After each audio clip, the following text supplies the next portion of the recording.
Hello guys, nkuko munzi kuri Kevin Ishimwe nsanzwe mbagezaho utuntu tw'ubwenge dutandukanye, noneho nje kubereka uburyo ushobora gukoresha, uburyo ushobora kuba ufite nk'igice kimwe muri telefone yawe cy'umuriro ukagikoresha nk'amasaha 8. Ese bikorwa bite? Ese koko nibyo 100% it's tested 100%.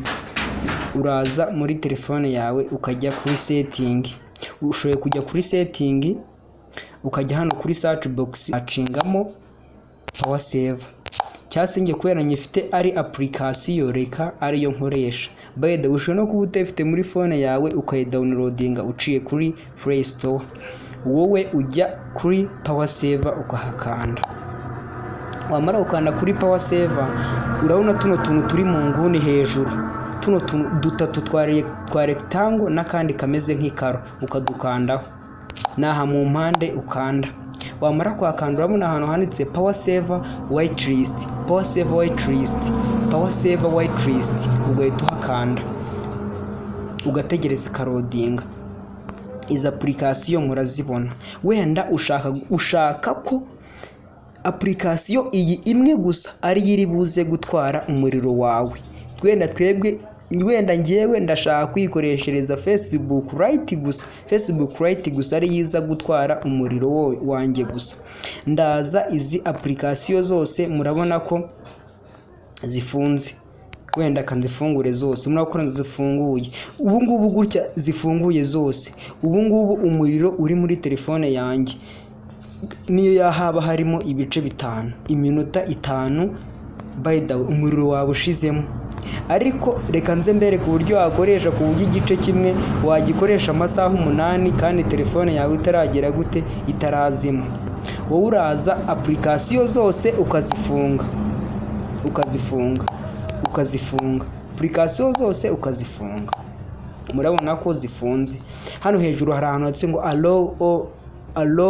allowed all, kuzemerera zose zikaprayinga kuki kuri battery yawe. Noneho twebwe turazifunga. Nitumara kuzifunga twihitiremo application kamwe dushaka ko ariko kari buze kugera gute gutwara umuriro. Ngiye ndashaka kwikoreshereza ka Lite gusa, Facebook Lite. Inze wenda nshake Facebook Lite dore ngiyi. Ubu iyi Facebook Lite iyi ngiyi iyo ukikanda ukayivivura ihitiza hejuru. Iyi Facebook Lite niyo yonyine gusa yemerewe kwa accessinga kuri battery. Ubizindi zose zirafunze, ntago zemerewe gutwara akariro na gato kuri battery yanjye. Ubu igice kimwe nagikoresha nk'amasaha 8 kandi itarazima. By the way, ndabakunda cyane ako kantu ni akantu koroshye cyane kandi ni akantu k'ubwenge. Cyo nkomeza kugusaba ni gukora subscribe kuri YouTube channel yanjye ya Kevin Technician. kandi ugiye igira ikibazo mu tuntu mba nagiye nkwereka, ntago ndi nka wa muntu uzukabeshya akita yigendera. Ngiye kankusigire na address wanshakiraho ugize akabazo. Ugize akabazo ushoboye kunyandikira ushoboye kumpamagara kuri zino nomero za 07 07 888 48807. Izi nizo nomero zanjye ushobora kunshakiraho uramutse ugize akabazo kuri steps nakweretse ugasanga bidahuye, cyangwa se ushoboye no kunshakira kuri zino nomero za 0723883623. Yari Kevin Ishimwe, ndabukunda cyane. Mukomeze kunkurikirana kuri YouTube channel yanjye ya Kevin Technician, mugikomeza kugenda mubona utuntu dutandukanye twinshi kandi tugezeho. Thanks vala, thanks a lot. Ndabukunda friend.